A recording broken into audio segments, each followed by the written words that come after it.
St Thomas's, one of the country's oldest and most respected NHS hospitals. And it's here, across the river from the Houses of Parliament, that in intensive care the Prime Minister is battling coronavirus in the most shocking and troubling moment in his short career at the helm of government. It's all the more shocking because although he's had a persistent fever and cough for more than 11 days, it was only on Friday that he said this from his quarantined flat in Downing Street. We're working clearly the whole time on our programme to defeat the virus. You'll have seen the big announcement yesterday about 100,000 tests per day by the end of the month. But then at 8:10 tonight, Downing Street released a statement saying over the course of this afternoon, the condition of the Prime Minister has worsened, and on the advice of his medical team, he's been moved to the intensive care unit at the hospital. The Prime Minister has asked the Foreign Secretary Dominic Raab, who's the first Secretary of State, to deputise for him where necessary.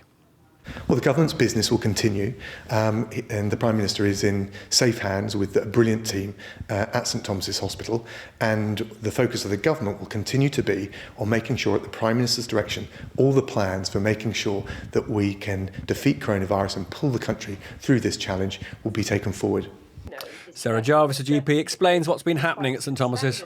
Presumably, he's been having oxygen in the hospital through a mask through his nose, and that hasn't been enough to allow enough oxygen to get into his system. So he will be being admitted to intensive care, almost certainly to have possibly something called CPAP, which is continuous positive airways pressure, where oxygen is sort of forced at higher pressure than the outside world into the lungs to try and improve the amount of oxygen going into his system. Earlier, at the Downing Street press conference, I asked the Foreign Secretary whether it was sensible that the Prime Minister, at the time, was still in charge of the government. He's not superhuman.